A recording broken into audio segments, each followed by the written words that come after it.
morning on BBC One. And with only 4 days to go, what's on Laura's mind?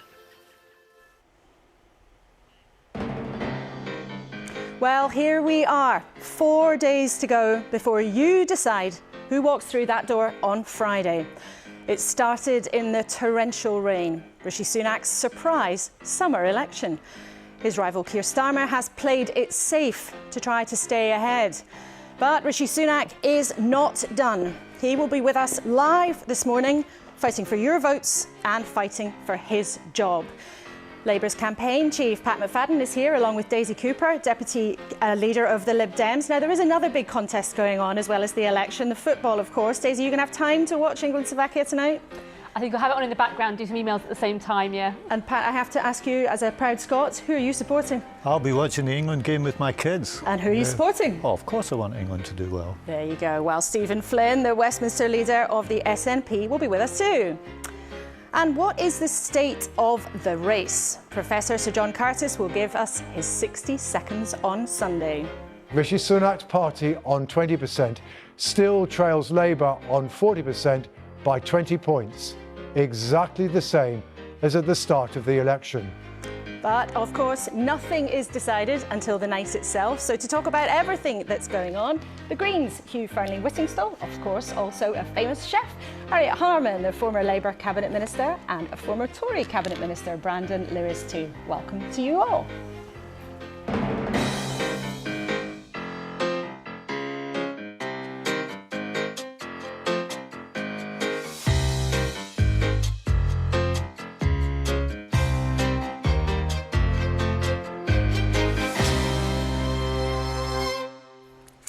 And morning, and welcome to a special 90-minute programme on the edge of the election.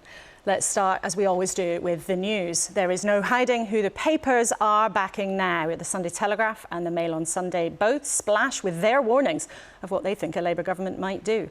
The Mirror and the Observer coming out for Labour, no surprise there. The Mirror urging its readers to be on the right side of history.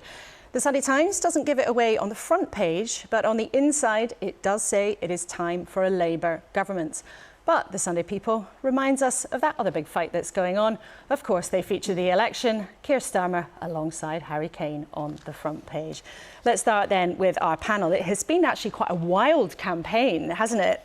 Harriet, what do you make of how this has run over the last 5 weeks? Because a lot of people say, oh, Labour have been a bit dull, they're playing it safe. Well, I think that it's really been a very diverse campaign, because the Tories has been very negative, all about challenging Labour, all about trying to not talk about their record. And I think one of the most interesting statistics is that apparently 90% of the Conservatives' social media is dedicated to attacking Labour, and only 10% of their record. But out on the street, people are thinking about what have they actually done. But actually, however fed up they are with the Conservative government, unless they feel confident in Labour, then they wouldn't do that. So Keir Starmer's campaign has been about, this is what we're going to do. We aren't going to do that, but we are going to do this. Be reassuring, and then just reminding people, if you want change, you've got to vote for it. Hugh, what have you made of the campaign? Well, I think from Keir Starmer we've heard a lot more of we aren't going to do than what we are going to do, and the Tories have stumbled from one misstep to the other. It's almost like they're trying to wrestle a souffle into the oven to see if they can get a rise out of it. And you, of all people, know how hard that is. Well, yes, but they can't even get to the oven door without dropping the souffle on the floor, and I think there's probably room in the next 7 days for another souffle mess. You know, let's see what happens. That's why I've enjoyed being out with the Greens, who have an incredibly positive campaign and actually have the gumption to say, you know, to reform our frontline services, we're going to have to pay for it. And we're still prepared to talk about a more equal society, which is an idea that Labour seems to have pretty much given up on. And we'll talk about that a bit later on in the programme with you. But Brandon Lewis, you were a minister in successive Tory governments. I mean, that issue of the record, how hard do you think it has been for Rishi Sunak to escape the fact that he's leading a government after 14 years? And a lot of people would say the natural pendulum swing has been against him all the way through. Well, there's always been a view that there's a cycle to politics, and there's a reason no party's ever won another term after that period of time and that many terms in office. So it is challenging. There's no getting away from that, and particularly when we... Well, I think there's a few things. Obviously, since 2019, there's been some real challenges with COVID, Ukraine, things like that.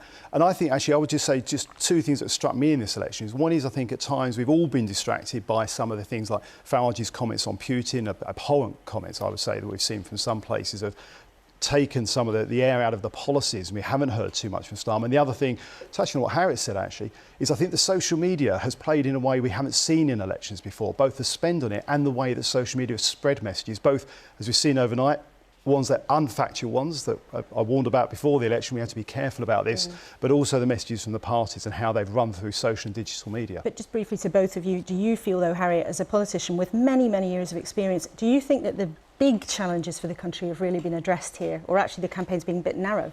Oh, I think people out on the streets, on the doorstep, are in no doubt that we need to rebuild the economy, rebuild public services, and also rebuild trust in confidence in democracy.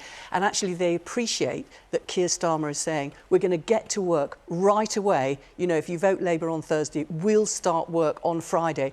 But it will take a while to sort everything out. There has been a lot of criticism for Labour for not being explicit about everything and not actually going on some of the big issues. I mean, Brandon, do you feel that the huge things we face, whether it's, you know, AI or climate change, these big generational challenges, maybe they haven't been part of the campaign?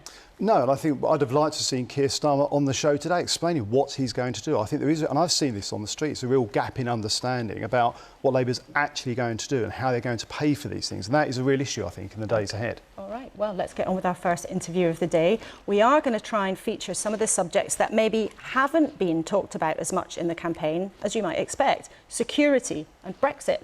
The Prime Minister will be here soon, and we did, of course, also invite Keir Starmer to come today, but he declined. We are, though, joined by his campaign chief, Pat McFadden, who will be with us in a couple of minutes after a long and busy few weeks. That opportunity for change is what this election is about. This is an election which is all about change. Change. This feeling that, you know, the adults are in charge. Quite nice, actually. Yeah. They just want me excluded from Parliament. Are you sticking to the line that no decision has been taken? She's free to go forward as a Labour candidate. Labour will put up your taxes. We will not raise income tax. We certainly won't be increasing income tax. We will not raise national insurance. Or national insurance. That is a manifesto commitment. Your taxes are going up if he is in charge. When you said Jeremy Corbyn would make a good Prime Minister, did you mean it? I didn't think we were in a position to win that election. My dad worked in a factory. He was a tool maker. My dad was a tool maker. He worked in a factory. It's true. Are you going to win? We're certainly not complacent. We take nothing for granted. Well, you've nailed that script, haven't you? Well, they're just a glimpse of some of the campaign events there. Pat McFadden, welcome to you this Sunday morning. Now, alongside a few laughs on the campaign trail, whoever wins next week is going to have to confront some extremely serious issues. And if Keir Starmer wins, he'll be on a plane in a matter of days to a NATO summit in Washington and then hosting a huge summit of European leaders here in the UK. And not so long ago, Keir Starmer said national security is the most important issue of our times. Why then has he not committed to spending 2.5% of GDP on defence? Well, he has, and he was in fact saying that before Rishi Sunak did. Two things I'd say about it. First of all, the last time defence spending was at 2.5% of GDP was when Labour was in power. Conservatives, of course, have been in for 14 years, have had 14 years to reach that figure, have never done so. Now they say they want to do it. We actually said before they said that we wanted to do it. But there's another point about this too, which is, like everything, we want to show financial responsibility about this and make sure that we can pay for it. And I think one of the features of this campaign, which we've had some criticism for from some quarters, is showing a significantly greater degree of financial responsibility than the Conservatives. The point about defence spending, though, is you haven't committed to a date of when you would spend that money. And anyone in Westminster, anyone in Whitehall would tell you, and would tell our viewers this morning, that without a date, that is not a meaningful commitment. So why has Keir Starmer not given an explicit commitment with a date to spend 2.5% of the size of the economy of GDP on defence? If he really believes that national security is his first priority, it's the most important thing, why has he not made a political choice to put that at the top of the list? Because a date without a proper plan to pay for it is also not a meaningful commitment. And I'm afraid that when I look at the Conservative manifesto, I see a desperate wish list of unfunded commitments, and the money for them The Chancellor has admitted and we're going to talk to the has Prime already Minister been shortly. spent. So and what's as everybody the in point? that chair, What is the point in as producing everybody a in that date chair has if in you the don't last few say weeks, how you're going to pay for it? I'm just going to make this point to you. As everybody in that chair last week, our viewers have told us very clearly they want our politicians who are here to stick to talking about their own plans and their own policy. And I'm asking you why Keir Starmer has made the political choice not to make this commitment, because you have made commitments to some things, but not to this particular target. Why? Because he wants to show for everything he commits to exactly how it's going to be paid for. And after the experience that we had just a couple of years ago, we see the cost of making commitments when you can't do that. And the cost isn't paid by politicians, isn't paid in interviews like this. The cost is paid by people in their own family finances. So we want to be responsible. He has made a commitment to spend money on some other things, and it is interesting that he's chosen not to make a commitment to this increase to defence spending, even though at a time when he says in his own words, national security is the most important issue of our times. This is a big year for elections, and if Keir Starmer wins, of course, I know he always says that he would want to work with whoever is in the White House. All of our viewers will have seen President Biden's performance in the debate in the US the other night. Are you concerned for Joe Biden? Should he step aside? Look, I think it was a tough night for the Democrats the other night, but I've got one election to worry about, and I'm focused on that. And whoever wins the American election in November, the relationship between Britain and the United States will be as strong as it's ever been. And it's for the American people to decide who they elect as their president. But it is a real time when there are elections going on in so many places. There's voting in France today, and there's concern among some in France that Marine Le Pen's party may win, a woman that the Shadow Foreign Secretary David Lamont has called a fascist. Why should people believe that a potential Labour government could work well with the French government? You have to work with whoever another country elects. It's a basic rule of diplomacy. I only have a vote in this country. I have to focus on this election, and whoever becomes Prime Minister on Thursday as a result of our election will have to vote or work with whoever the French elect, whoever the United States elect. This is true right around the world. But these issues matter so much because Labour's political fortunes, if elected, will, as well as what you might want to do in government, be affected so much about what happens in other countries. We all have felt that because of the war in Ukraine that resulted in an energy shock. Now, Labour's plan, the party's talked about it a lot, is to create this organisation called GB Energy. But a lot of our viewers have got in touch with us saying, what is it really? Would GB Energy actually be a company that produces energy that ends up being pumped into people's homes? It's a publicly owned company that's designed to drive the investment in some of the new technologies we're going to need in the coming years, in solar, in wind, in hydrogen, and so on. And in doing so, in the government stepping up to the plate, making sure that the private sector does too, because one of the things that's clouded this debate and maybe made it less clear than it might be is all around the world, countries trying to meet this transition, the vast majority of what's spent will be spent by the private sector. But we believe there is a real role for a publicly owned company to help to make a market for some of these new technologies in a way that the private sector is holding back from at the moment. And when you do that, you get the benefit of releasing that private sector investment too. But one of the reasons it's been confusing is because representatives from the Labour Party have said different things about this from time to time. So I'll ask you again, can you be really clear? Will it be a company that will produce energy that will then be pumped into people's homes? Or will it merely, as you suggest, be an investment vehicle, essentially writing cheques to encourage other companies to do the same?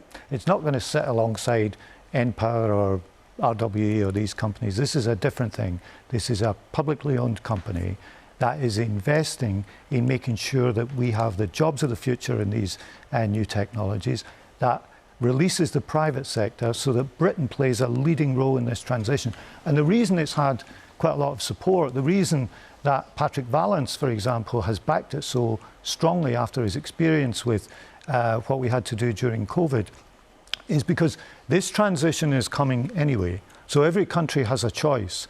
And either you step up to the plate and try to be a leader in it, or you're just going to end up buying the technology, buying the kit, and buying the advances from other countries. Now, Britain, with its great tradition of creativity and innovation, We want to be in the lead of that change, not just a customer for it. But if it's not going to produce its own cheap energy that'll go directly into people's homes, our viewers like Simon Boyce are wondering, when will I start saving £300 as stated by Labour? You've repeatedly claimed it will save people £300 a year. How? Because in the long term, if we have renewables, they are cheaper than relying on oil and gas. And this company will drive the transition to renewables, and renewables are cheaper than fossil fuels. And if we stand back from this, we're just at the mercy of the international fossil fuel market. I don't want to stand you back. I want you to explain in detail how you'll save people £300 a year, because that's a big promise to put out there. Because if your energy is created by renewables,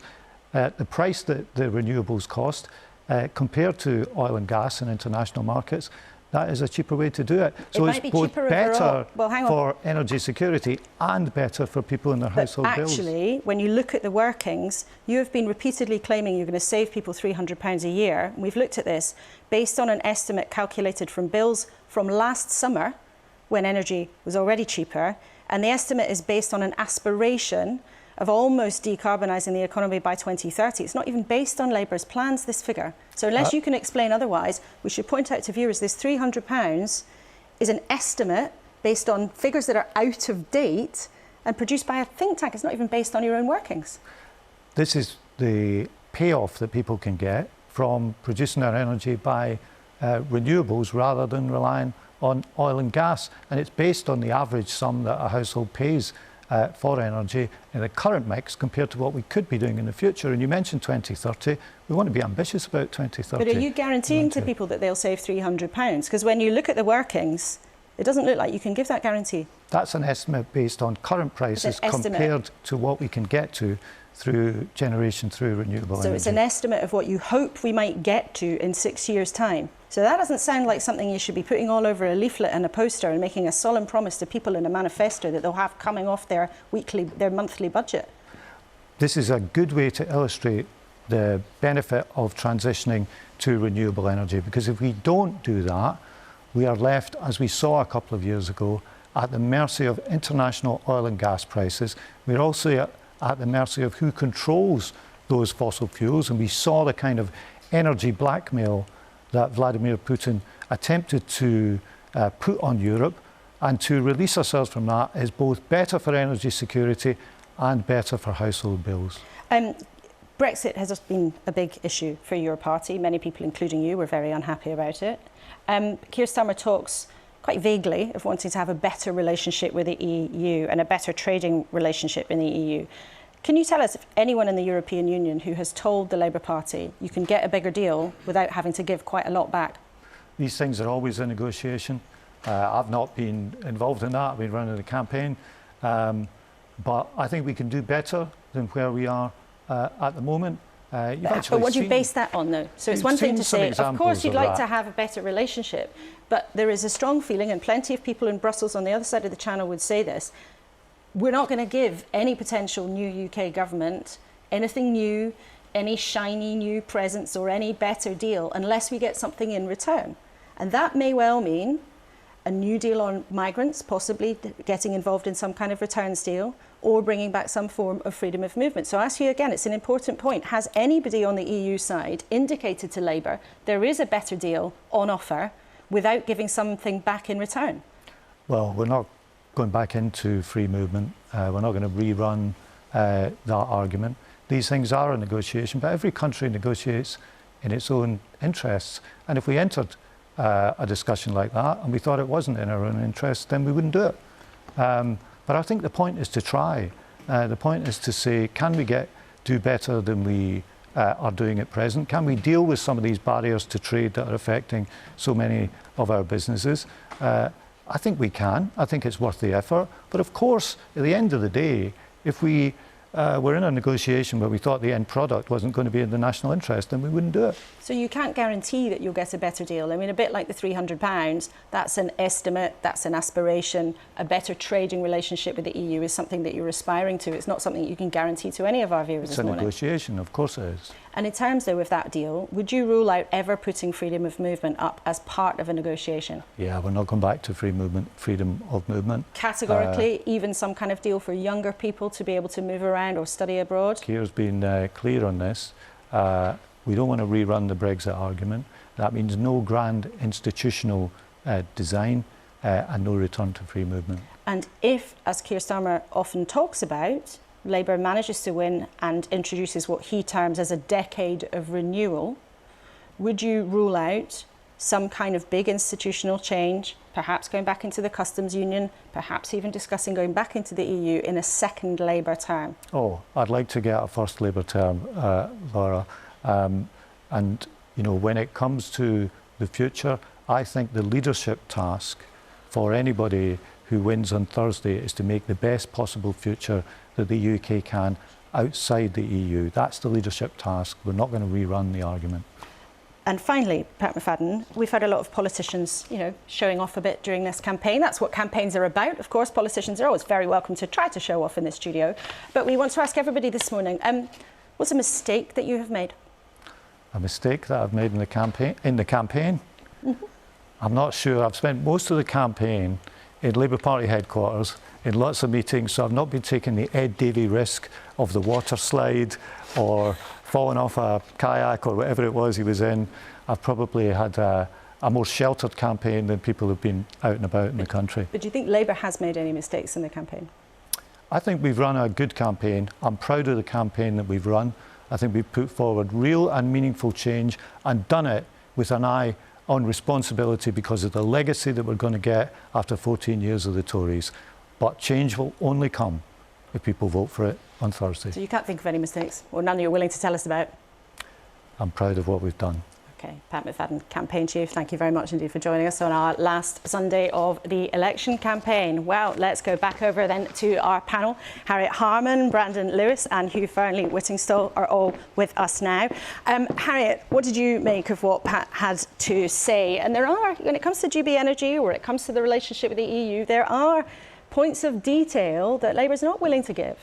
But I think that the big picture about GB Energy is there's three things. There's decarbonisation, there's bills, there's energy independence, that we need to have all three. GB Energy is the government stepping up, well, what we hope will be a new Labour government stepping up. So I think that there is that detail. I know, you know, you might quote polls and people emailing in saying they don't know what the big picture is, but I think the bones of it very much are. But I could sympathise with Pat being asked what's he going to do about America and what's he going to do about the second term, and he's focused on this term. Brandon, what did you make of what you had here?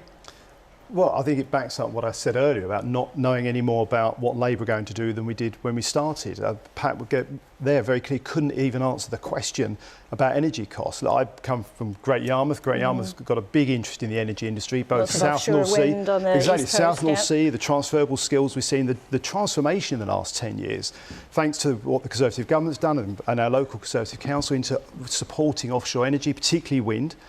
In Great Yarmouth, there is a big opportunity there, but we've got to be clear about doing it in a way that works for consumers as well. But we've had an energy boss sitting in this studio telling us it was taking him 7 years to get planning to get things built. He's got money ready to go, but the decisions that the government has taken or not taken on helping people get these things going have let him down. Remember him sitting in that seat saying it? Well, I'd say two things. One is, I think, what the Prime Minister, and I'm sure Rishi will talk about this if you ask him today, has done is correct in that trying to get to net zero in a way that works for consumers. So we don't penalise people, which actually makes people go against the whole principle of what we're trying to do. So we've got to take people with us and work with consumers and our residents. And I think that's why what Rishi has done is the right thing to do on this. I do also think we need to do more to speed up and simplify and improve our planning system. Something I was doing in government. I think we should have carried on with that. And whoever's in government after Thursday, I hope that's something they will do for both housing and for energy and infrastructure. OK, Hugh, what did you make of what Pat McFadden had to say? Well, I'm interested in GB Energy, but it feels really that Labour's not going fast enough or big enough on a really, really urgent transition. Hang on, they say they'd have completely clean energy by 2030, and a lot of energy experts say, yeah, do you know what, but even I mean, that is if you were too really, stretching. if you were really committed to decarbonising the economy, you would be cancelling licences for new oil fields. I think that's pretty fundamental. On the point that Brandon makes that Rishi's been doing the right thing, Rishi has rolled back on net zero in a way that, I mean, in the short term, I think that Tories are going to be remembered for a lacklustre campaign and a tawdry betting scandal. But in the long term, I think what they've done to net zero is completely destructive. I mean, we've lost our standing in the world. And Rishi Sunak has rolled back on net zero really to score a few cheap points in a kind of phony culture war. And it's a disaster for the green economy in the long term. So and if you ask him, he'll say something similar to Brandon about proportionality. We've got to be proportionate. The climate crisis is not proportionate. It's really urgent. And if, when you interview the Prime Minister later, he says that his approach to net zero is proportionate, you'll forgive me if I can't suppress a little howl of pain, because he really has done something that's going to be remembered as setting us back. Okay. And we've got to get past that as fast as possible. And we're going to talk to him in just a couple of minutes. Harriet, just final word to you. In terms of the Labour campaign, though, Pat McFadden, Keir Starmer and their team, we know that they decided deliberately to play it very safe. We know that.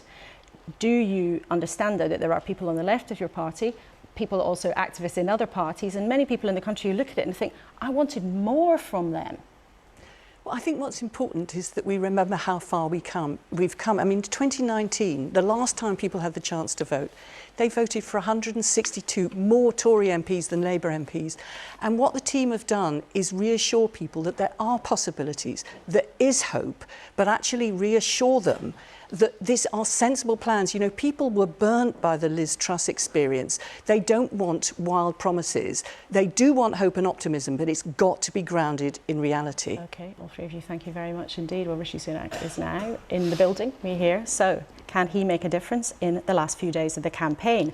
The Prime Minister had not had much luck catching up ever since he moved into number 10 after the political carnage of Liz Truss that Harriet just mentioned. He was the youngest Prime Minister since the 19th century and the first British Asian too.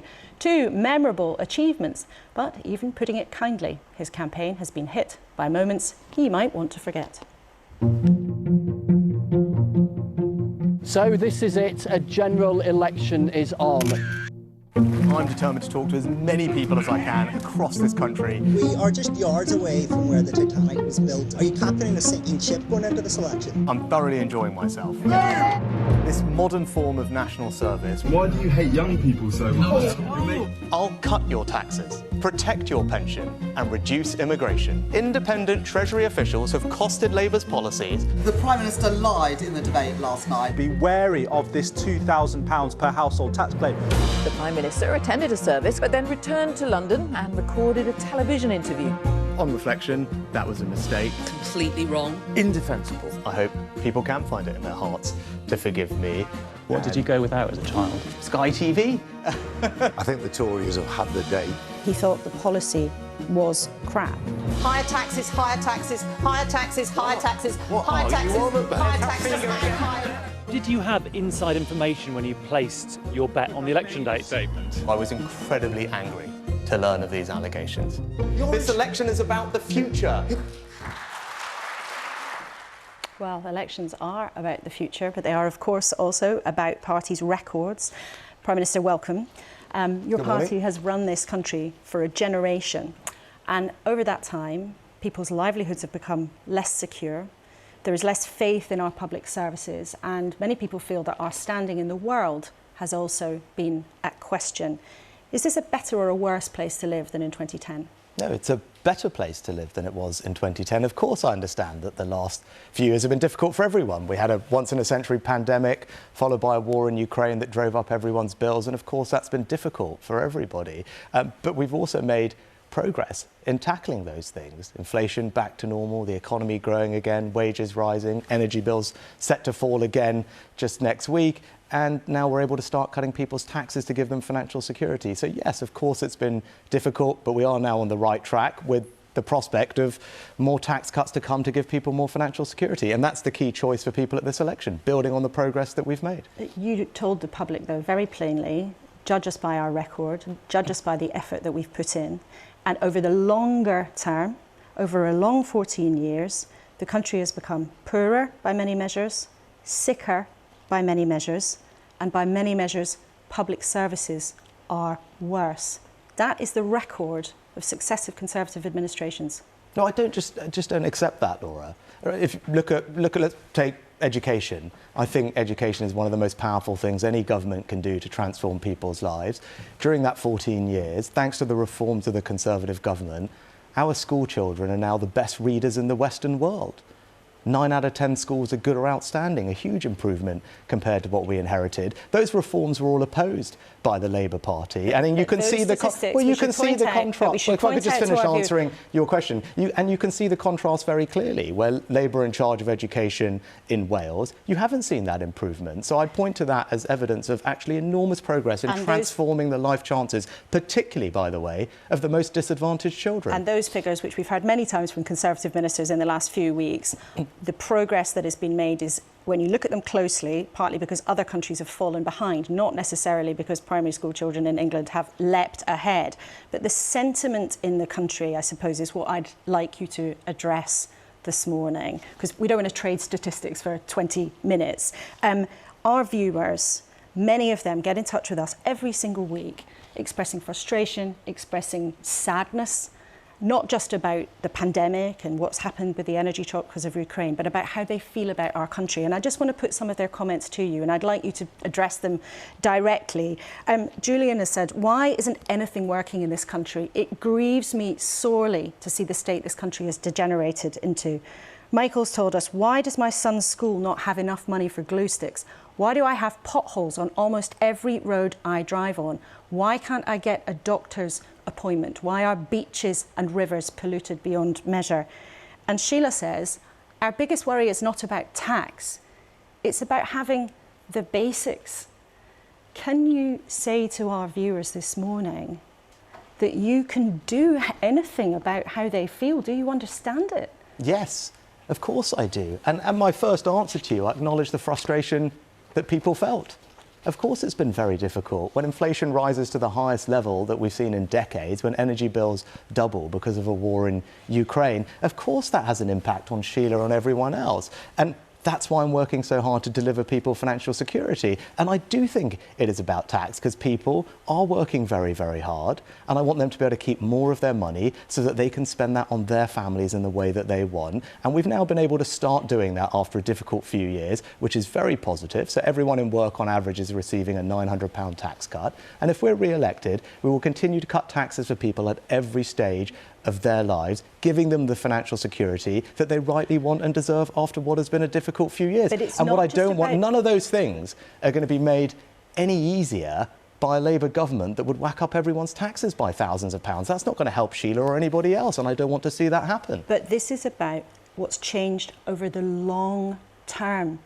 And Sheila says your government has just not been delivering the basics. People feel you've not delivered the basics, and you're asking for another 5 years. Again, Laura, you said you didn't want to trade statistics, right? I'm telling you what our viewers are telling us. And this election is about the future. And if people want more financial security so that they can spend the money on the things that they want to provide a better life for their family, that's what I will deliver. We'll continue cutting taxes for everyone in work. We'll continue cutting taxes for those who are self-employed, setting up their own businesses, taking that risk. For young couples who want to buy their first home, we will abolish stamp duty effectively for first-time buyers. And for millions of pensioners who have worked hard all their lives, I want to make sure they have security in retirement. So they will have the triple lock plus, which will mean that we raise the allowance for pensioners.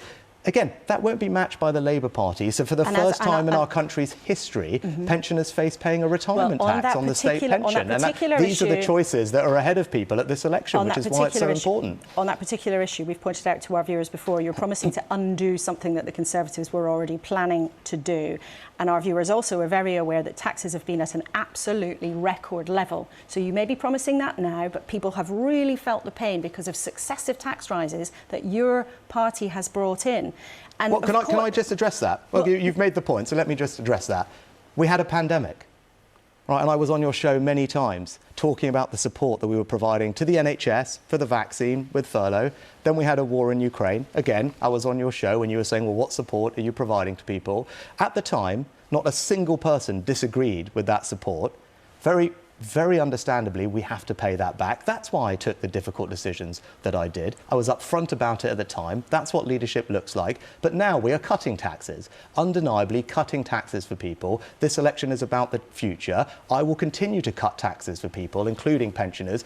And you talk about the tax burden. Under the forecast by independent experts, the tax burden under a future Labour government is forecast to rise to the highest level in our nation's history. So if people are worried about, as you say, if people are, you've brought up the tax burden, if the tax burden is a question at this election, independent forecasts show that under Labour it will rise to the highest level in our country's history. So that's the choice. If taxes are an issue that people are concerned about, they will go up under the Labour Party, they will go down under the Conservatives. And I will say to you, Prime Minister, the same as I've said to every politician during this campaign, is our voters have been very clear with us. They want our politicians to answer questions about their plans and their policy rather than trying to attack the other side, which is understandable as a politician, but I'll say the same to you as I have to every other politician. I think it's reasonable to point out the difference in the choice. And you've done that. And you've done that. But when it comes, though, to your statement, as you've repeatedly said, that elections are about the future, of course they're about the future, but they are also about your record and your party's long-term record. You had a successful career in business before you became a politician. I don't think you'd have hired anybody without checking out their references or looking at their CV. Yes, and I've been Prime Minister for 18 months. And during that time, inflation has come down, as I said it would, from 11% back to target. The economy is growing faster than our competitors. Wages are rising, energy bills are falling, taxes are being cut. My primary job when I took on this role was to deliver that economic stability. We have done that, and that's why people can trust that we will continue to cut their taxes and give them the financial security that they crave. But also, in that 18 months, we've made important strides in investing more in our security, because the world is a more dangerous place than it ever has been. And we're going to come on to that in a second. There's a choice. OK, well, I'm happy to talk about that. We're going to come on to that in a second. We were just talking to Pat McFadden from the Labour Party about their position on defence, and we'll come to that in a second. But in the longer term, there have been such changes and challenges in this country, but there also have been very, very significant events around the world. But the long-term political choices that the UK has made, including leaving the EU, has made more difficulty for our economy. And your old bosses at Goldman Sachs say plainly, in the long term, Brexit has meant the UK is notably underperforming compared to other economies. Is your old boss wrong? No, well, we had a referendum. The British people made a choice. I was proud to support Brexit as the right thing for our country. And actually, what you're now seeing this year, our economy growing faster than every one of our major competitors. And actually, we have now overtaken the Netherlands, France, Japan to become the fourth largest export economy in the world. Thanks to the freedoms we have as a result of Brexit, we're able to regulate and cut red tape in a way that supports growth and investment, and do so in places around the country like Teesside, creating free ports that are making a big difference to people. But this is about the long term. Goldman Sachs and the Office for Budget Responsibility, the independent government watchdog on these things, says that trade will be much lower in the long term because we've left the EU, rightly or wrongly, and it was a political choice that the people made. But do you accept, in fact, as one of your own ministers, Kevin Hollingrake, said this week, that leaving the EU has made things more difficult for many businesses? There he is, your close colleague who's been defending you on the airwaves in the last few weeks. There's no doubt for some businesses it is more difficult. That's the reality. Is he wrong? No, of course. When you leave the single market and the customs union, that is going to change our trading relationships. So of course it's more difficult. Of course that changes your trading relationships. It's more difficult. But we have the most deepest bilateral free trade agreement with the European continent that any nation has anywhere around the world. And as I've just said, because of the freedoms we have, the ability to sign trade deals with far faster growing parts of the economy around the world, like Asia, we have now overtaken France, Japan, the Netherlands to become the fourth largest export economy in the world. And I meet businesses all the time that are taking advantage of those new opportunities and creating jobs in their areas, selling to these fast-growing markets around the world. And long-term for this economy, that's the right thing to do. If you look at where global growth is going to come from over the next 10, 20, 30 years, it's going to come from those places. And it's right that we have the independence to link ourselves to the fastest-growing parts of the world and take advantage of the freedoms we have when it comes to regulating growth industries like technology, like AI, like financial services, which allow us to be more competitive than Europe. So I come from a business background. I'm highly confident that actually, in the right hands, by the way, we will do that. Now, the choice for people is, if they want to reverse that with Labour, that's what they'll get. Keir Starmer's been very clear that he wants to do some kind of deal with the EU, which will mean accepting some form of free movement of people. I don't think that's right when we want to bring immigration down. Denied it. We've talked to Pat McFadden about that, and he has just denied that. I just do want to make clear to our viewers that the trade deals you talk about, the vast majority of them were rollovers from deals we already had with the EU, and the US is not at this stage interested in a trade deal, even though that was one of the big promises of Brexit. And Laura, but you just hang on. You're going to say that. You haven't mentioned we're the first European nation to join the CPTPP trade deal, which is some of the fastest growing economies. It's not yet in force. It's accepted and just needs to be passed in Parliament. That's a big moment. That is a big moment. That's one of the fastest growing parts of the world. We were negotiating very closely with India, and I'm confident that we will be the first European country, again, under a Conservative government, if we're re-elected, to negotiate a trade deal that's deep with India, which, again, is one of the fastest growing parts of the world. That's the right priority for the British economy. I don't think it's right for Labour to end up re-accepting EU rules that we have no say over and accept some freedom of people, movement of people when we want to get immigration down. And I'll remind you, as I have every politician in the last 6 weeks, that our viewers want us to stick to the party's policy of the person who is sitting in the chair, with respect. But there is plenty of evidence, even from your own minister in the last few days, that the economic reality of Brexit is that the UK's standing long term is more challenging than had we stayed in the EU. And you promised control of immigration, which many voters thought would mean immigration would come down when we left the EU. And of course, until very recently, it was going up and up and up. And another promise that seems to have gone by the wayside is the kind of bold commitment that your old boss, Boris Johnson, used to make when it comes to climate change. Now, at your party's conference this year, you shifted tack and you shifted the rhetoric. But some people believe, including the Independent Climate Change Committee, it means that the UK's lost its status as a leader. Was that a mistake? No, and actually you started that question with something that I fundamentally disagree with.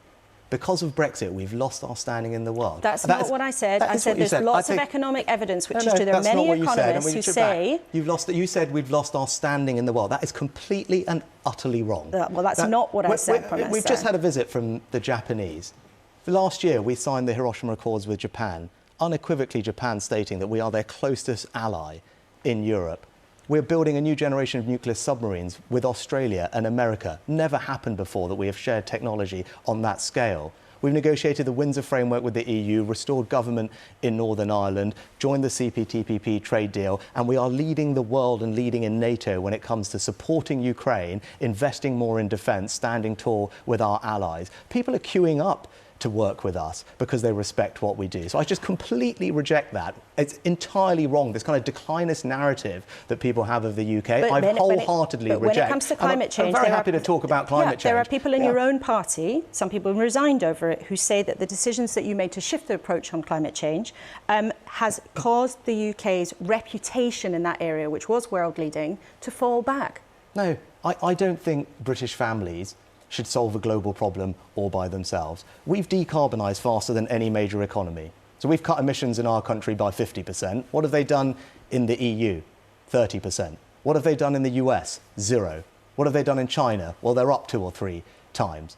So where's the lack of leadership there? Look at our 2030 targets. Again, more ambitious than the EU, more ambitious than Japan, more ambitious than America. All this nonsense that we're not leading in the world. We're doing far more than anyone else, which is why I made the changes I did.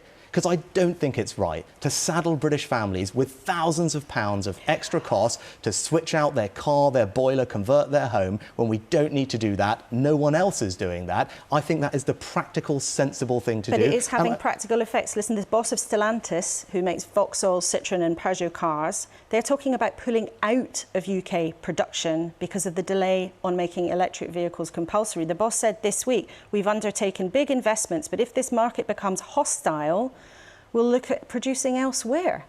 Well, hang on. We've seen billions of pounds of investment into our auto industry from Nissan, into Sunderland, where I was at the plant, making a new generation of electric vehicles there, and from JLR, again, making their new platform of electric vehicles and gigafactories. Again, this kind of declinist narrative is total nonsense. We've attracted a senior business figure expressing hesitation because of your decisions. Well, what you haven't mentioned, though, is our two largest auto companies in the UK, both under our leadership in the last 6 to 8 months, have announced billions of pounds more investment, securing the future of their plants in this country and making the transition to electric vehicles. Right, you've picked one quote when the two largest producers of cars in our country are investing more. It's the boss of 3 big car companies. Right, but I want to move on to talk about another JLR and Nissan are our 2 biggest car manufacturers in this country. They're both investing billions and said the future of electric vehicles are happening here in this country. But look, to your point, right, I don't think we need to saddle British families with thousands of pounds of extra costs when other countries aren't doing anywhere near the same thing, and it's not necessary. Now, that's a clear choice for people at this election, right? They may not like that, but I don't think it's right.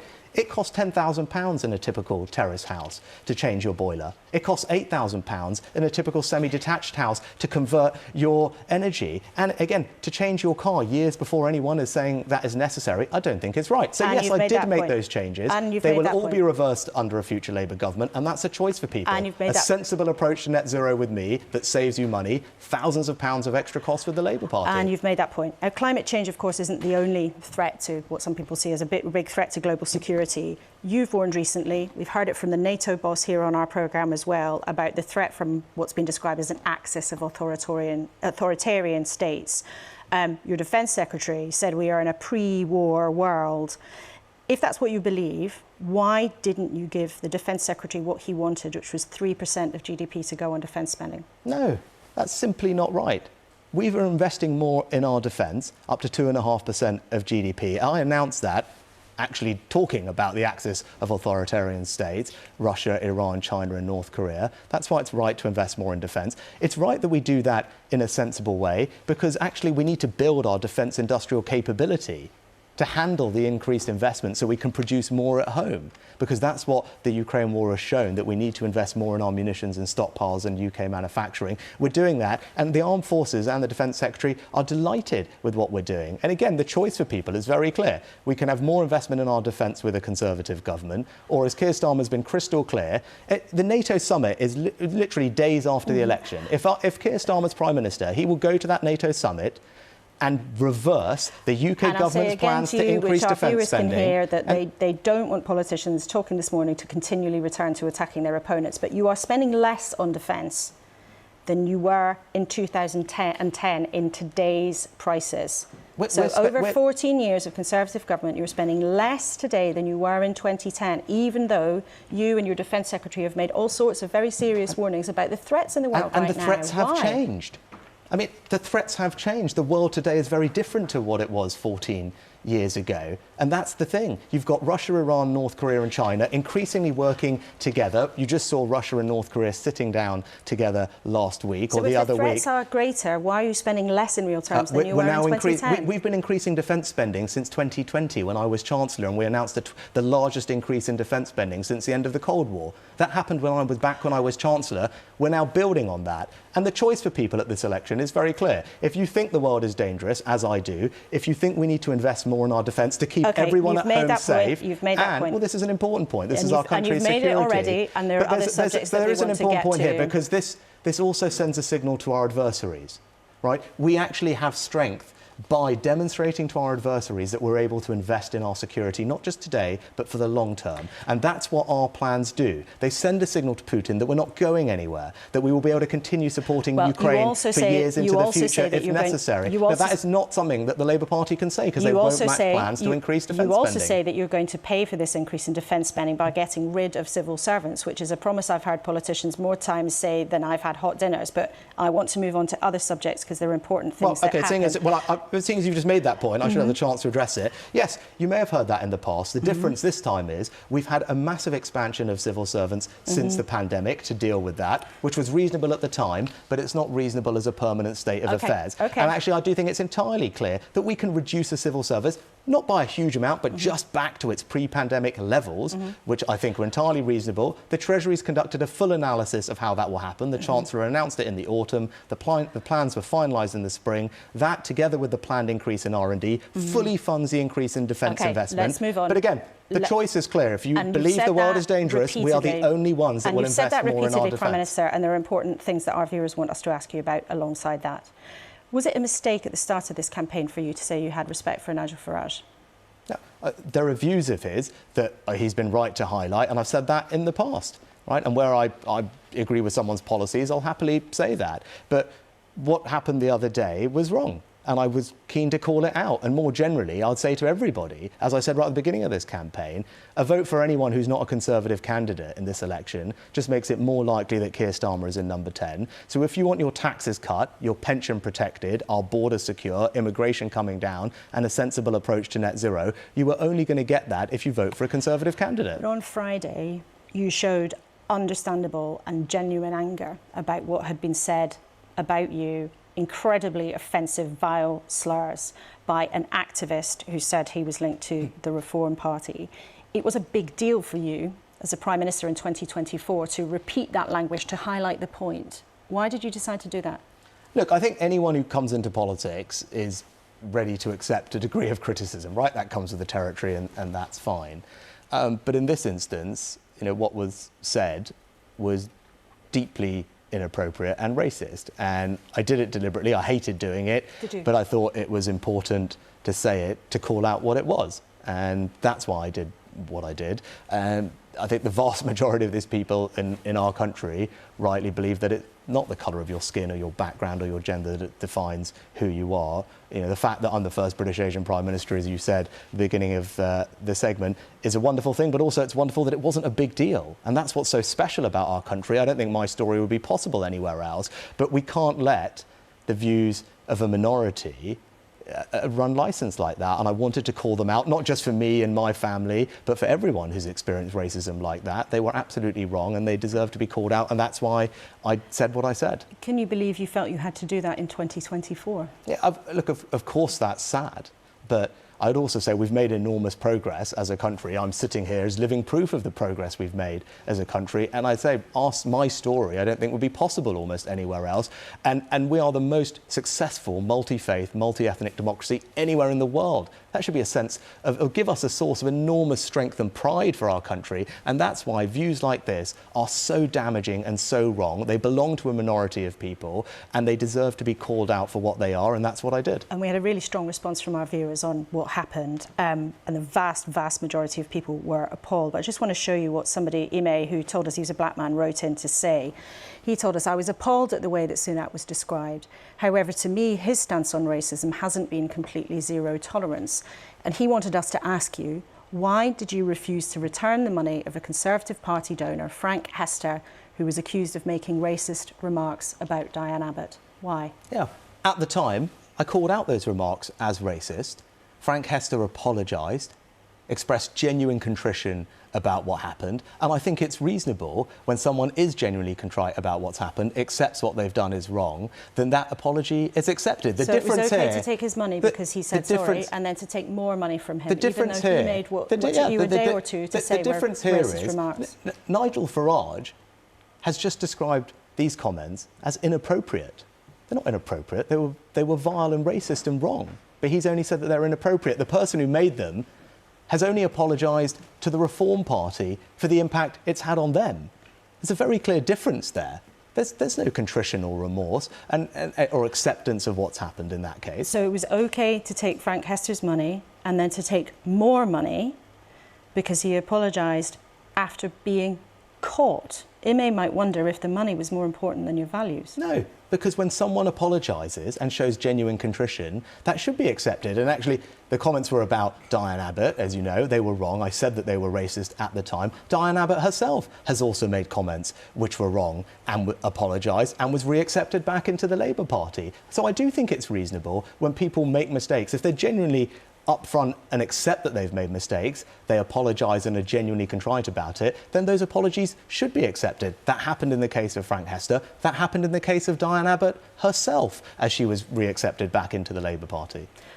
You just mentioned mistakes there, and we've been asking our politicians about mistakes this morning. When was the last time you were wrong? Well, I talk to my wife and my daughters. They'd say on a very regular basis. But this campaign is something that I am proud of, right? And that's what we're here to talk about. After everything, you're proud of the campaign? Yes, I am. Because this campaign has shone a spotlight on the fact that a Labour government is going to raise everyone's taxes, and they're not being straight with everyone about it. And I'm proud that we've put that on the table and people are aware of that, and they should be, because there's a few days left before everyone makes up their mind. And actually, there's a clear choice. And I've been very clear throughout this campaign about the risk that a Labour government poses, not just to our borders and our security and people's pensions, but to everyone's finances. I don't want people to surrender all those things to the Labour Party. I don't want their taxes to go up. And this campaign is rightly focused on that. And as you saw in the debate, your debate just the other day, you were there, Keir Starmer just can't say to people what he's going to do to control immigration. He can't be straight with people that their taxes are going up. Are you proud of leaving the D-Day commemorations early? Are you proud that some people in your party are being looked at by the Gambling Commission for having a punt on the date of the election? One of your closest aides has admitted a big error of judgment. You're proud of your campaign? Yeah, well, I've been very clear when it comes to gambling. I was appalled to learn of these allegations. Absolutely appalled. I was furious to think that anyone might have cheated. That's the opposite of what I think public service means. And I've been crystal clear where we've conducted our own internal inquiries, have suspended two candidates, and if anyone is found to have broken the rules, they should face the full consequences of the law, and I will boot them out of the Conservative Party. And will you tell us the last time that you were wrong? Margaret Thatcher couldn't think of a single occasion to there'll be plenty of times, and as I said, on a daily basis, of people saying that I get things wrong, as you can read about. But look, this campaign is about the future. There are a few days left, and there's a very important choice for people. I understand people's frustrations. I get that with me, with the party. We all make mistakes. I've been open about that, and we haven't got everything right and made the progress that we would have liked. But this is not a by-election. It's a choice about who you want to govern this country, not just for 5 years, but potentially longer. You have to think about what that means for you. If you want to have your taxes cut, migration controlled, your pension protected, only I and the Conservatives are going to do that for you. And you've made that. Do you think you're going to be Prime Minister still on Friday? Yes. I'm fighting very hard, and I think people are waking up to the real danger of what a Labour government means. I don't want people to surrender their pension, their finances, our borders, their security to a Labour government. That's the choice for people at this election, and there are days left for people to realise what it will mean for them and their families. I don't think people can afford thousands of pounds of tax rises, and I think that will resonate with people. Prime Minister, thank you very much indeed for coming in to see us in the studio this morning. Well, what did you think of what Rishi Sunak had to say to you, to all of us this morning? You can email us, kuenssberg@bbc.co.uk as ever, or if you're social media inclined, use the hashtag BBC Laura K, and we will share some of your thoughts at the end of the show to give you the last say. And the headlines are on the BBC Live page as it unfolds, and the address is there for you now. Hugh, let's start with you, because you wanted us to raise climate change. What did you think of what Rishi Sunak had to say? Well, I thought that was quite a tetchy performance from the Prime Minister, and at his most tetchy when you mention net zero. And he's going back to the same story of rolling back on his government's commitments, using the reason that he doesn't want the burden to fall on the most vulnerable in society in terms of the transition. But it's a matter of government policy who bears the brunt of the urgent transition to a greener economy and a greener energy system. And it doesn't have to fall on the most vulnerable in society. And that's why the Green Party would go for a carbon tax, which would finance that without. And we'll talk about the Greens in a bit more detail in a second. But Brandon, how did you think of how he handled that? I mean, the record is we know that the country is grumpy. We know a lot of things have gone wrong. Do you think he can manage to escape from that, from what you heard? Yeah, look, I mean, there's a few days left. The polls are very clear. We can't deny what the polls are showing, and having that consistency of the polls means this is a very challenging week for us. But there are still a lot of seats around the country when you dig into that polling where the margins are quite narrow. And I think what people will hopefully see with what the Prime Minister outlined today is someone who's fighting for every single vote, making the case for what the future Conservative government that he wants to lead can do for people, how it will make people's lives better, more cost effective for them, as opposed to a bit of a blank page we're seeing from Labour, and potentially a very expensive one as well. But do you think now he seems to be in more sort of fighting spirit? We saw that in the debate on Wednesday. We saw it with how he responded to those racist slurs. And at the beginning of the campaign, he was often accused of being sort of a bit robotic. So has he done himself a disservice by keeping his sort of spirit to the end? Well, look, I think people are seeing some somebody who feels very strongly about wanting to do the right thing for people. And look, what he said is right. Harriet and Hugh, no doubt as well, and we've all had that experience in the past where the sort of personal attacks you get in politics now, I think, are a risk for politics more generally. We've got to be conscious of that. It comes back to this social media point I made earlier. It's changing the dynamics of how people engage. I think he's right to call that out, as have others. And we've got to be, I think, as a nation and as a country, we've got to be conscious of what we do, because if we want the best public servants, we've got to give them some respect, because one thing all of us have in common, I would argue, across all parties, we might disagree on how to do things, but we all want to make our country better. And I want to bring Harriet in a sec, but Brandon, do you agree that he hasn't made any mistakes? Well, I have to say there have been points in this campaign that, you know, you mentioned the gambling thing. I'm sure he will look back on that and think there were things that people could have done better. And to be fair, he didn't say there hadn't been any mistakes in the campaign, but he said he was proud of it. Harriet, how do you think that he got on? I mean, what did you make of what he had to say? Well, in relation to the future, is that I think people want stability. And, you know, he's the third Prime Minister since the last general election. They want stability, whether they're investors or whether they're our foreign allies. And they just, you know, they want an end to the chaos that there's been in government. And he was very tetchy when asked about the past. And I know that he's got thundering in his ears the kind of hooves of the four horsemen of the Tory apocalypse, which is austerity, Brexit, Partygate, Liz Truss. You know, that is what is people's experience of the government. So that's why he doesn't want to talk about the past. He wants to talk about the future, but for the future, people want an end to chaos. They want stability. Doesn't he have a point, though, when he does return to saying that Keir Starmer hasn't been as explicit as he might have been on issues like the relationship with the EU, on issues like defence spending, for example? Labour is not offering to be as generous as the Conservatives are. We've been very clear on defence, absolutely strong about NATO, national security is the #1 priority, a strategic defence review and a commitment to 2.5. So, you know, there's this kind of undertone, you haven't been clear, but the truth is we have. And I think... Or maybe it's just that in campaigns, actually, politicians are never crystal clear because they don't want to be held to everything afterwards. But we are clear about what we can commit to, and then we say what our aspirations are. And I think I just got the feeling with Rishi Sunak, and I know I shouldn't be complacent because we have got a mountain to climb, but it just feels that, you know, people are done with what the Tories have actually delivered for them and their families over the last 14 years. That's true, Brandon?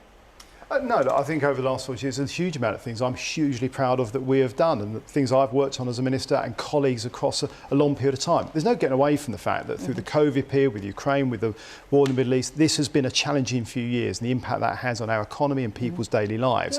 And that's also why it's important to be talking about and outlining what the next government will do. I think people will vote for people when they can see what they're going to do that makes their lives better. OK, well, it's not all, of course, about the battle between the red and the blue. Let's take a look at what your party, Hugh, and even you have been up to on the campaign trail.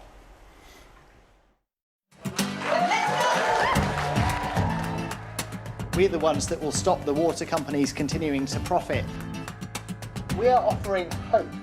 The Greens are suggesting raising taxes, so do you want to tell us about this? Yes, on those with the broadest shoulders who can most afford it.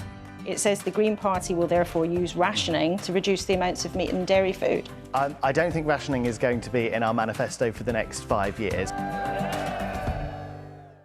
Well, Hugh, there you are. I mean, talk about campaigning, that's going the full hog. Do you feel that the Greens might actually make a big breakthrough this time? We know they're targeting 4 seats. Yeah, particularly. Especially 4 seats. I've visited 3 of them in person. You saw me in the River there. That was the River Wye in North Herefordshire. A fantastic candidate there, Ellie Chowns. And all candidates are available on the BBC website. We don't like to give individual plugs. OK, well, let me just say that there are 4 extreme... let me take this opportunity to also pay tribute to Caroline Lucas, because she has been a fantastic contributor to Parliament. If we can get 4 more like her in the next Parliament, that's going to be more than 4 times as good. And Caroline, for people who don't know, is the MP for Brighton Pavilion. She's standing down this time, but the Greens are hoping to hold on to that Sian Berry will hold on to that seat triumphantly, I'm sure. And you know, Caroline's had a Brighton stick of rock with the word integrity written all the way through it. She's made a fantastic contribution, and 4 Green MPs could make an even bigger one. So I'm very excited. I've been really enjoying being out on the campaign trail. I'm wearing the flowery shirt of optimism here today. We're going to see a Labour government at the end of next week. Well, no one knows that yet. Well, I think it's pretty much a certainty. I mean, since the betting scandal, all the main bookmakers, you can't get even money on the Tories getting more than 100 seats from Ladbrokes or Paddy Power. I think that's quite telling. But let's get back to Green Party politics, because I think it's very exciting to have a group who are going to properly press Labour to do the right thing about the environment and be bolder. I think we need to be bold in how we raise money to do this. It's the issue that's been widely pointed out, the conspiracy of silence from both parties on how they're going to pay for the changes that we need to see. Do you think that the people are really up for what the Green Party is putting on the table, paying significantly more tax if you're lucky enough to be at the top end of the spectrum? Very significant changes to things, making it harder, more expensive for people to fly, in terms of having, you know, going off for family holidays. In terms, it's not in the manifesto for now, but there is a proposal in your policy to have rationing on meat and dairy. You keep coming back to that. As Adrian correctly said, there is no rationing of anything in the Green Party manifesto. But I think people are excited about a transition to a greener economy, and they understand that it takes really bold policies to achieve that. And, you know, Labour's just diluted and diluted and diluted their offer to the public, not just, by the way, on green policies, but on how they're going to deliver reforms to frontline services, which now sounds like essentially managed decline. And also this very, very dodgy, I would say, saying that it's going to be paid for by growing the economy, by GDP growth. We might have to wait a long time before Labour's got enough in its coffers to have any real change that will make a difference to the NHS, to housing, to insulating homes. That's an incredibly urgent thing that needs to be done. Okay, well, just as we have done with the politicians, I'm going to say that we want to talk about the party you support, not just attacking the rivals. But it's interesting to hear your views on what it's been like being on the campaign trail. Do you ever fancy swapping the kitchen for Parliament? I've really enjoyed being out on the campaign trail. I'm not making a maybe. Harriet's eyebrows are shooting to the river ahead. I enjoy the privileged position I have of being invited to opportunities like this to comment on what everybody's up to. I have been a campaigner on the environment for many, many years, and also for health. So I do a lot of research into these areas, and I look forward to a government pressed by some excellent Green MPs to make brilliant changes on food and farming and on the environment. I think that's a maybe. Maybe there'll be a constituency for the River Cottage. Anyway, Hugh, very interesting to hear about your time on the campaign trail. Well, the context of all the conversations, as Hugh was just alluding to, is a thumping poll lead for the Labour Party.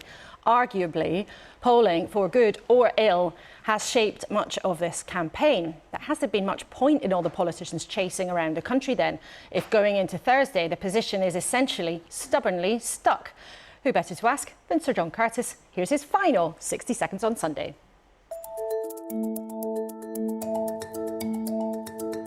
There's been better news for the Conservatives this week. Their support has stopped falling. But Rishi Sunak's party on 20% still trails Labour on 40% by 20 points, exactly the same as at the start of the election. The rise in Reform support has also come to a halt, but at 17%, the party is still winning over 1 in 4 2019 Tory voters.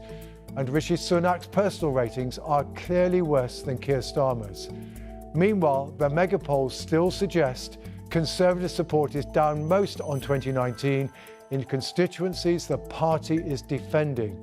And as a result, these polls on average put the party on just 100 seats, while Labour could win a record 450.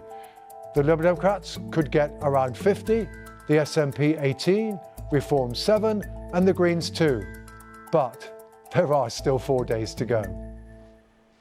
Well, forget about the blue and red team for a second. This election could, as John was saying, see a really good combined performance for the smaller political parties. The Lib Dems, when they haven't been busy with campaigning stunts, have been knocking on doors in the hope of picking up dozens of seats, mainly trying to nab them from Conservatives in more affluent areas. Daisy Cooper is their deputy leader, and she is here. But let's have a bit of a look at their eventful campaign.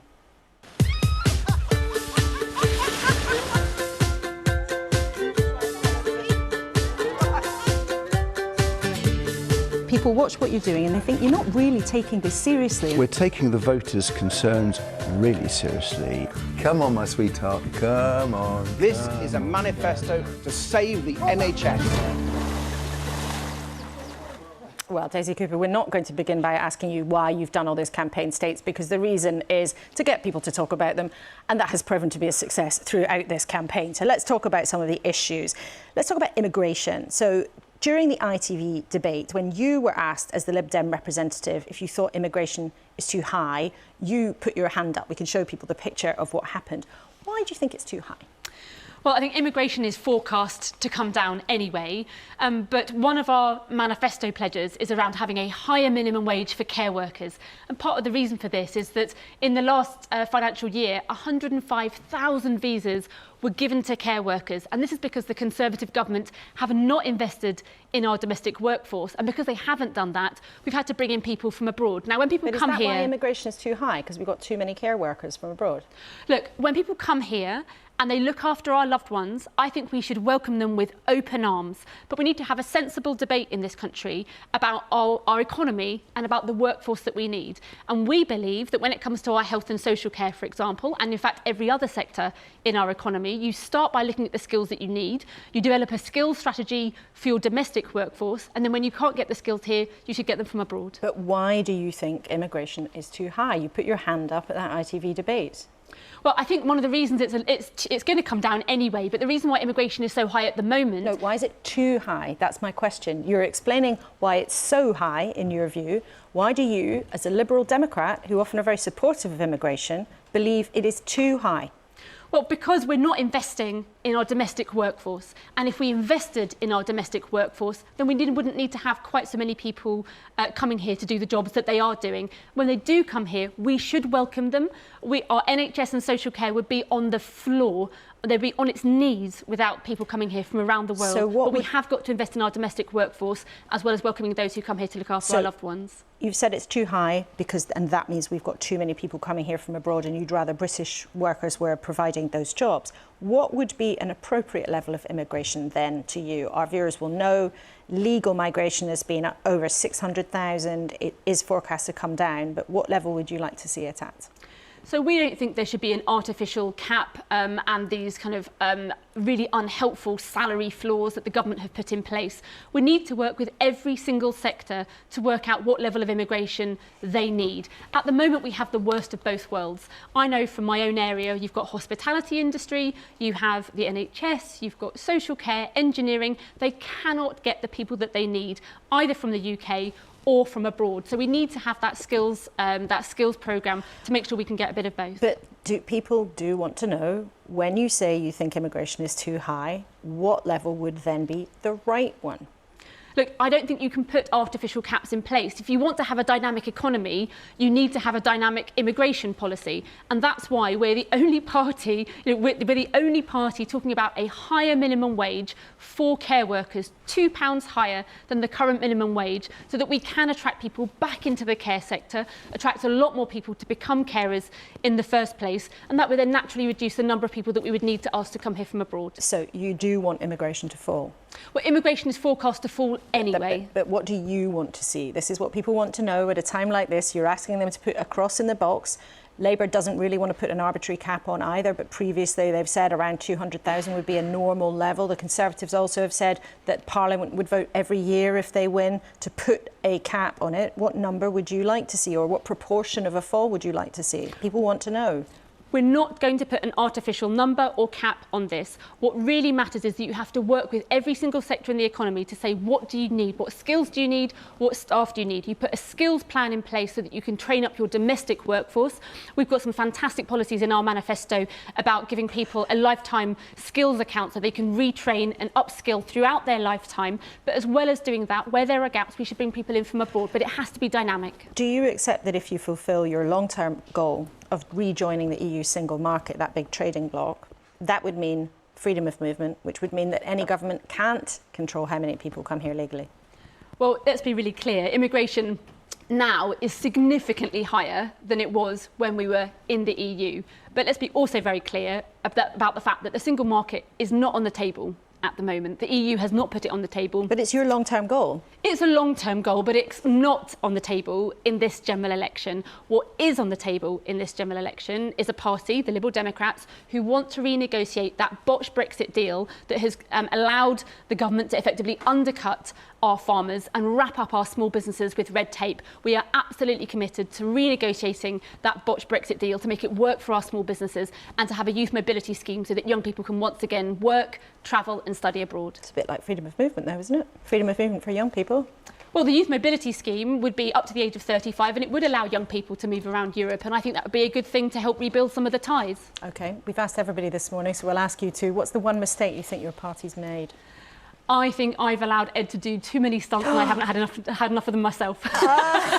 So which is the one you'd have liked to do the most yourself? The water slide, the trampoline? I should probably have bagged a space at Thorpe Park.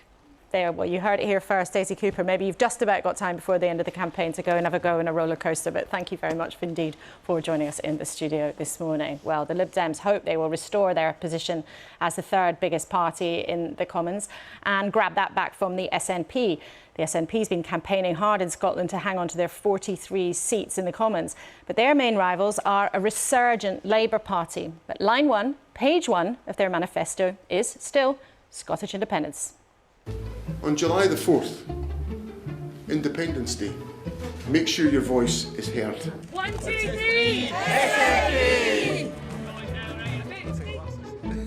It's not migration is the problem, it's the fact that we need more people coming in. Right, ending austerity. Conspiracy of silence between the Labour Party and the Conservative Party. Conspiracy of silence about the realities of their spending. Conspiracy of silence. Well, we can talk to Stephen Flynn, who is the party's leader at Westminster. Stephen, thank you very much indeed for joining us this morning. Now, as we heard there in that short tape, your favourite tactic in this campaign has been to attack Labour and the Tories with that conspiracy of silence. Now, that was a criticism from the independent number crunchers, the IFS, saying that they're not telling the truth about all of their funding plans. But the IFS also has a go at your plans. They say your plans for independence would mean higher borrowing and either significant tax rises or spending cuts if Scotland was independent. What do you say to them on that? Well, I think what we would, of course, initially say to that is that when we're looking at this general election, there is that conspiracy of silence. There's £18 billion worth of public sector cuts, which are agreed by both the Labour Party and the Conservative Party. That's a choice that they are making at this election. We, of course, oppose that. We believe that there should be investment in our public services, investment in our NHS, and we need to get away from this race to the bottom on austerity that exists in Westminster. It doesn't work. It's broken the fabric of society over the course of the last 14 years. Why Keir Starmer would want to continue with that, knowing the damage it has caused, is beyond me. And that's why we need Scottish National Party MPs in Westminster putting Scotland's interests first.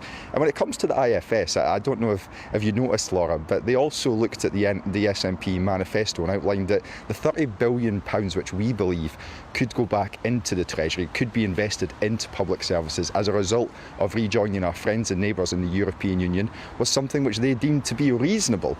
Again, the Labour Party don't want to be in the single market, they don't want to be in the customs union, they don't want freedom of movement. We believe in something different, the SNP believes in something different, and that's why the people of Scotland should put their faith in us at this election. And again, Stephen, as we have with all of our politicians this morning, our viewers want you to address our questions to you, not attack your other opponents, although you can try. The IFS, though, also says about your manifesto, they say you skirt around the issue. If you got independence as you desire, you would have much higher levels of borrowing. And again, they say if you get independence, which you so desire, you would have bigger borrowing and either significant tax rises or significant cuts. Well, of course, if we were independent, we would be in a situation where we could seek to invest in our economy. We could seek to invest in the net zero transition and allow us to compete with all of those other countries across the world to use our resources for the benefit of the people of Scotland. But we'd be able to rejoin that European single market. You're very happy to use the IFS to criticise your rivals with their independent and rigorous analysis. But when they turn the lens on your plans, you dismiss it. I mean, it sounds a bit, you're very happy to dish it out, but not to take it. I'm not dismissing it at all. They're a respected institution, and I'm wholly aware of what they have said. What I'm outlining is how I believe we can do things better and how we can grow our economy. And the way we want to grow our economy is, of course, in stark contrast to the way that the Labour Party and the Conservative Party do at Westminster. As I said, we want to see that investment in net zero. We want to be part of the European single market. We believe, and I was listening to Daisy Cooper there, we believe that migration is unashamedly a good thing. Scotland has a declining working age population. We need more people to come and live and work in Scotland to boost our public sector, but also to allow our businesses to grow and to thrive. Not just our businesses, but our university sector as well. One of the best productivity lines within Scotland. The Westminster consensus on these issues is for that not to happen. Independence affords us the opportunity for that to happen. And when we look at austerity, when we look at Brexit, when we look at the cost of living crisis, all of those issues have been exacerbated or caused by decisions made in Westminster. We believe that decisions for Scotland should be made in Scotland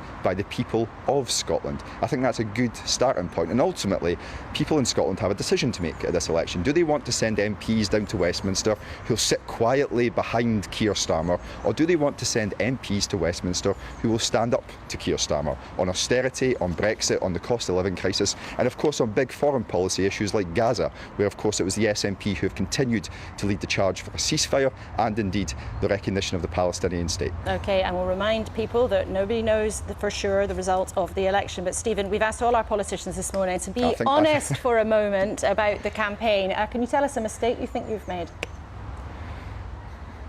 I don't believe that I spent enough time in Germany with the Tartan Army. Because of the election campaign, I was cut down to just one day. I wanted to be there for the full 10, 11 days. So that was the biggest mistake we made. We should have carried me off to Germany for the duration. Well, if only we could pass a law that said that Scotland would never have quite such adventures at the football that they did in the last couple of weeks. But Stephen Flynn, thank you very much indeed for joining us on our last Sunday morning of this campaign, when, as ever, as we go along, we have been checking the politicians' facts. Labour's Pat McFadden told us £300 off your energy bills is a good way of illustrating the benefit of transitioning to renewable energy. Now, most energy experts agree that the transition will, in the long run, be good for your bills, but they don't agree on exactly how much you might save.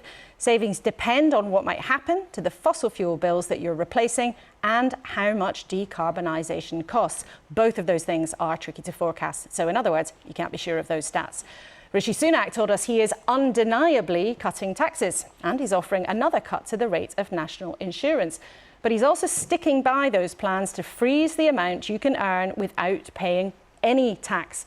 Put it all together, it does mean less tax for average and higher earning employees, but it means more tax for the lowest earning. That's according to the independent analysts at the Institute for Fiscal Studies. And of course, there's more information on all the facts and figures politicians have put forward in the campaign on our website. And there's tons of it there if you want to have a look. That is it, believe it or not, for our interviews during this campaign. Only a few days to go until we'll be here in this studio bringing you the election results. This is a glimpse of how the BBC used to do it. At Alexandra Palace, Studios A and B had been taken over by the election teams. Before them lay one of the longest television transmissions made in this country.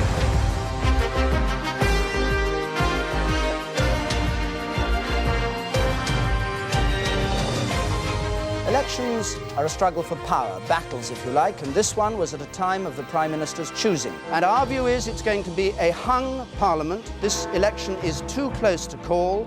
Tony Blair is to be Prime Minister and a landslide is likely. It's going to be a hung Parliament with the Conservatives as the largest party. Laura, what do you make of it? Well, David, if these numbers are correct, then Theresa May has played a high-risk political game and she appears she may have lost her gamble. I don't know whose idea it was to put her on the TV, but here we all are, years later. We're going to do something that I hope is going to work. We're going to flick a switch and show you this is how we're going to do it on Thursday night. There it worked, miraculously. And look who's miraculously here, Clive Myrie. Here we Hello, are. Everybody. Hello. Hi, so good to see you all. Clive will be with us on Thursday night. We'll be together presenting the elections results programme. Yeah. How are you preparing? A lot of reading, a lot of boning up. Which is wonderful. It's just going to be an incredible night, isn't it? For a whole host of reasons. First of all, elections are amazing anyway. They just are. Secondly, no incumbent has won an election from being so far behind in the polls this close up to polling day. John Major, he was 30 plus points behind Labour running up to him calling the election, but the gap narrowed and narrowed and narrowed and narrowed. So for Rishi Sunak to pull it off would be amazing. But Labour have not won an election since 2005. They haven't been in power since 2010. In fact, the Queen passed away after 70 years on the throne with 15 Conservative prime ministers and 5 Labour prime ministers. It is something that Labour just do not do. They don't tend to win. So that will be amazing if Keir Starmer pulls it off. Someone who knows that very well is Harriet Harman. Harriet, you were first elected back in 1982. How does it feel to you this time? And do you have memories of that first election where you stood? Yes, I do. And, things are so different now. But I feel there's a real sense, I feel actually hope is literally on the street now. People are coming up to me and saying, are you going to be able to do it this time? So, I feel very, very hopeful about it, but nervous. Keir Starmer's told you so many times, though, not to be complacent. You sound quite confident. Absolutely. Well, no, we shouldn't be too confident. And if we get in, it's going to be very important that we don't do any celebrating, any triumphalism. There are big problems in the country. We've got to just crack on. So there's, I'm retiring, so I can be a bit light-hearted about it. But they will be deadly serious, elected on Thursday, on with the work on Friday. Meanwhile, I should be celebrating. And Brandon, what's it like when you're actually a candidate, when you get to just a couple of days before the election? You were part of David Cameron's incoming crew in 2010. Yes, well, it's very different to doing it when you're not standing and retiring as well, I have to say. So, you two both look like you're having a great time, can I just say? Very relaxed. Unlike Joe Biden, Brandon and I know when to go. You went, yeah. Ooh, do you think you should go? Do you think you should go? Did I say that? Well, hang on. You're a senior figure in the Labour movement, sister party of the Democrats. Do you think you should go? I just think they need to sort it out and save the world and America and all of us from Trump. Interesting to see. So, Brandon, what was it like? Yeah, no, I will say, thinking back to 2010, those last few days, and actually in 2010 we didn't really, I had a seat that Labour held, wasn't necessarily expected to win it. Your heart is almost in your mouth every hour of every day for the last few days. And on the night, that moment when the poll, I just went through till 10 o'clock, knocking on doors in every election, that's how I work. But from 10 o'clock when the polls close until you start to get a sense at the count, yeah, there's nothing quite like that. And as Clive said, whatever happens, election night is exhilarating. There's something about that buzz that can't touch anything else. So you really do bang on doors all the way up till 10 o'clock? I see. In a local election once, I can remember knocking up a house with 4 people at 10 to 10 who lived right by the polling station. We got them to vote and we won the seat by 3 votes. I remember. So it does make a difference. So it does make a difference. Hugh, what are you going to do on Thursday night? I will actually be on another channel watching the results come in, talking about what that might mean for the environment. But I think we will see a change of government on Thursday. I think it's okay to be excited about that. Even a little celebratory, not triumphalist, I agree. And then we need to do everything we can to make sure that the next government does the right thing for the environment, for the right thing for food and farming, the right thing for our kids to make sure that they eat really well at school and learn really well, because they're going to be the ones who will soon be taking responsibility for the future of the country, and we owe it to them to give them everything that they need. OK, well, all 3 of you, thank you so much for being with us. Clive, thank you for coming in on a special final Sunday of this election campaign. We'll remind everybody that there is no certainty about what the result will be. Never assume is the first rule of journalism, isn't it, Clive? But it is a real moment in terms of anticipating that history will be made whatever happens. Absolutely. You can plot the night from the exit poll, 10 o'clock, first indication of where things might be going, get a sense then of the size of the swing perhaps, and that can be used to extrapolate what might go on further down the line. Then the first result, the first declaration, hopefully before midnight, give us something to talk about. Then there's a little bit more of a lull, and then it's a freight train. There all the results come in, and we should be able to call it one way or the other around about 4:30. So plenty of excitement to come. And thank you for getting in touch too. We always want to give you the last word. Stephen said of Rishi Sunak, the Prime Minister refuses to accept that public services are in a complete mess, and it feels like everything is broken. And he told us defence and freedom of movement are top issues. Labour has not got substance to say on those subjects. Sue said, I could have found Rishi's interview very persuasive if the Tories hadn't already had 14 years to deliver. Thank you very much indeed for getting in touch with us. We love reading your comments and suggestions for questions. They're often extremely good ones. A big thank you to all of my guests today and throughout this busy campaign. And most of all, of course, thank you for your company, especially in the last 5 weeks. We have endeavoured to raise the questions, check the facts and press for the answers from the politicians who are desperate for your votes. You know, in 2024, Britain doesn't always feel like a country content with itself. So much has happened: the pandemic, the war in Ukraine, we've left the EU, 5 different prime ministers in less than 10 years and 3 different general elections in that time as well.